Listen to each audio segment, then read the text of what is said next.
हाथरस जनपद के सिकंदराबाद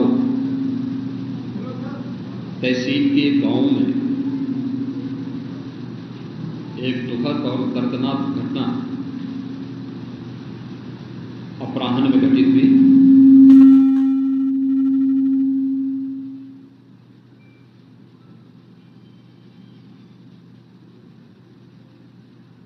इस पूरी घटना के तह तक जाने के लिए शासन स्तर पर हम लोगों ने कल भी जो व्यवस्था बनाई थी, लेकिन प्रथम दृष्टया हम लोगों का यह था कि पहले राहत और बचाव के कार्य को आगे बढ़ाया जाए।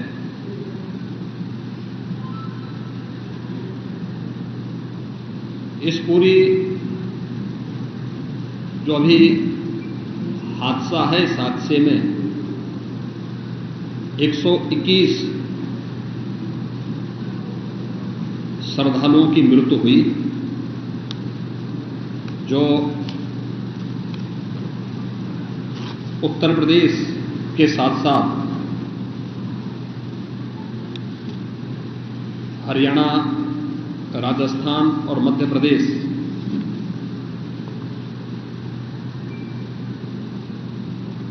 से भी जुड़े हुए थे। उत्तर प्रदेश में हाथरस,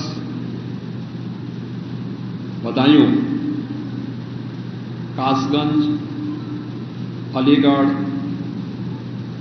एटा, ललितपुर, शाहजहांपुर, आगरा, फिरोजाबाद, गौतम बुद्ध नगर, मथुरा, औरैया, बुलंदशहर, पीलीभीत, संभल और लखीमपुर खीरी, इन 16 जनपदों के भी कुछ श्रद्धालु जन थे जो इस हादसे के शिकार हुए हैं।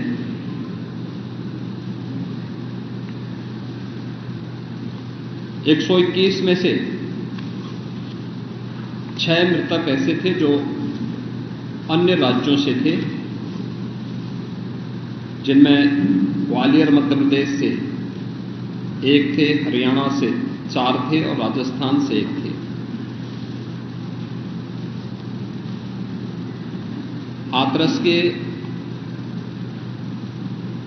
जिला हॉस्पिटल में मैंने जो घायल हैं, 31 ऐसे घायल हैं जो हाथरस, अलीगढ़, एटा और आगरा के हॉस्पिटल में जिनका उपचार चल रहा है, और उसमें लगभग सभी आउट ऑफ डेंजर है।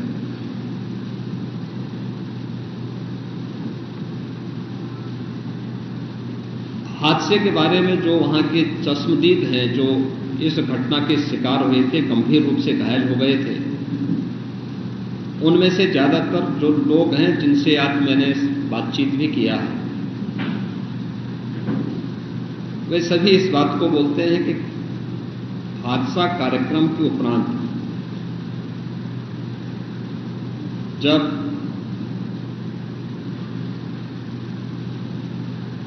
इस कार्यक्रम में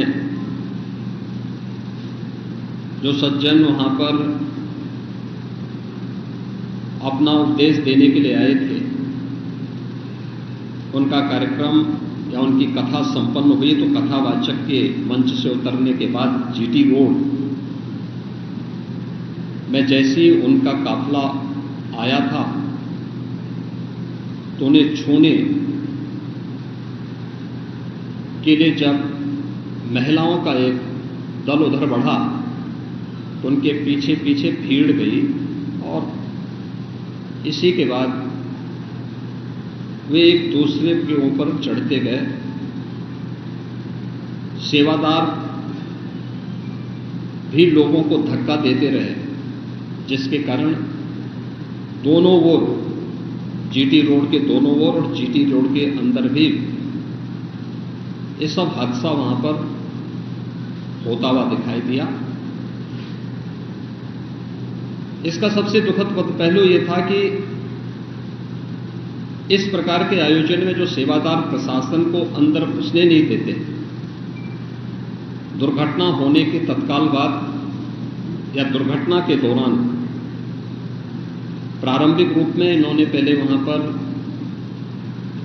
इस मामले को दबाने का प्रयास किया, लेकिन जब उन्हें प्रशासन ने हॉस्पिटल ले जाने की कार्रवाई प्रारंभ की तो इनमें ज्यादातर सेवादार वहां से भाग गए।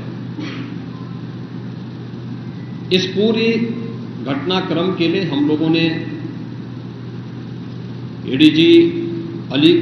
एडीजी आगरा की अध्यक्षता में एक एसआईटी गठित की है,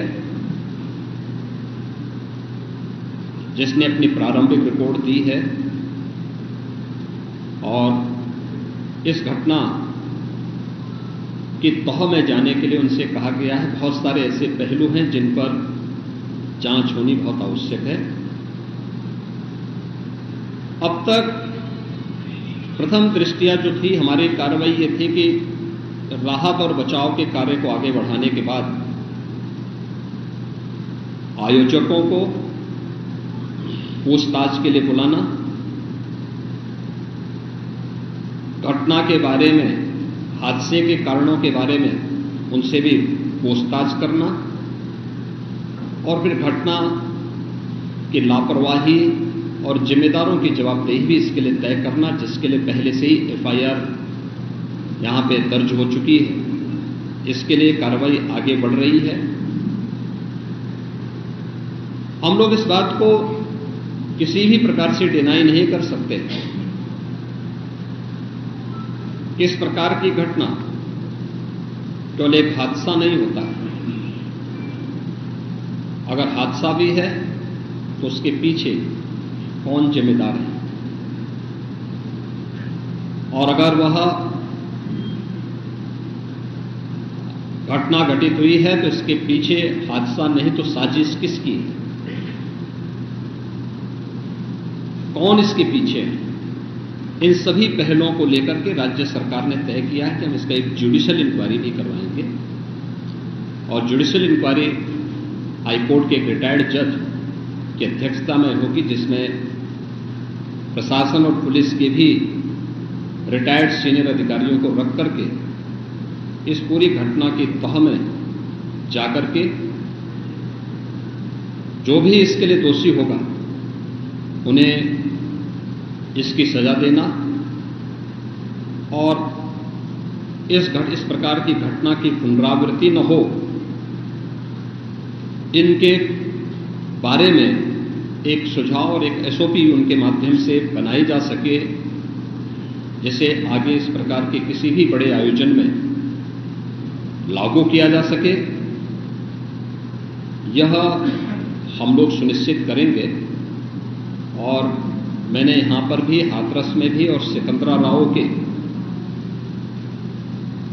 घटनास्थल का मैंने दौरा किया, यद्यपि वहां काफी बारिश थी,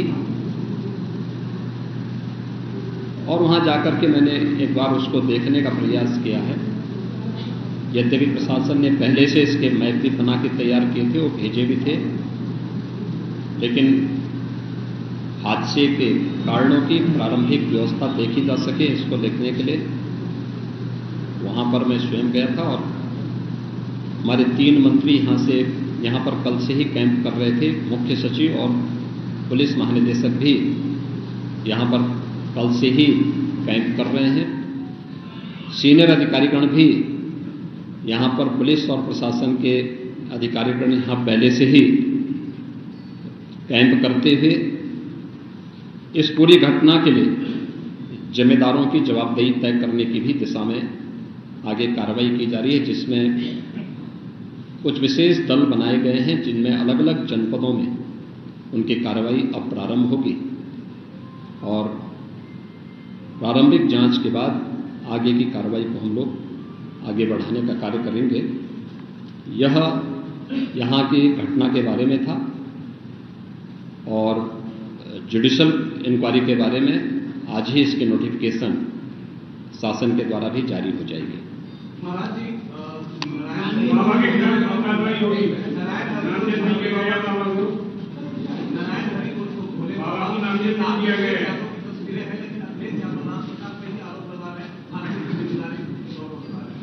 देखिए, कुछ लोगों की एक प्रवृत्ति होती है कि इस प्रकार के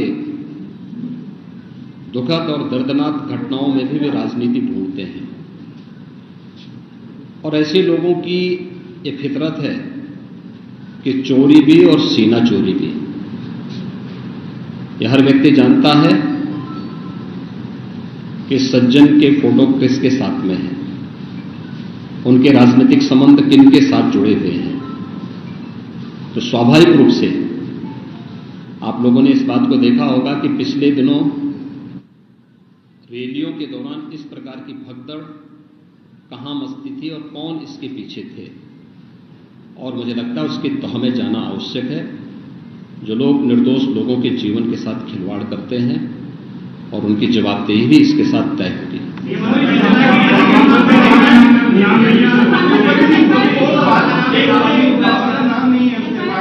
दूसरी चीज आपने कहा कि ऐसे आयोजनों में प्रशासन को घुसने की इजाजत नहीं होती है, तो ऐसा क्यों होता है कि क्या भविष्य में ऐसी चीजें ना हो? देखिए, प्रशासन प्रथम दृष्टया ये मान के चलता है कि धार्मिक आयोजन है, उनके सेवादार इस प्रकार के आयोजनों की जिम्मेदारी अंदर से स्वयं निभाएंगे। और बड़े बड़े आयोजन होते हैं, ऐसा नहीं कि ना होते हो। सावधानीवश वहां पर फोर्स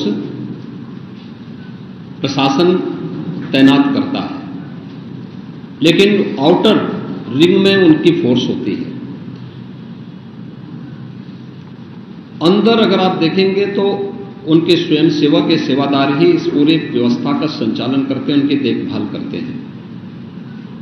और जहां पे भीड़ अनुशासित होती है, धार्मिक और आध्यात्मिक श्रद्धा भाव के साथ लोग जहां आते हैं, वहां पर भीड़ अनुशासित भी रहती है।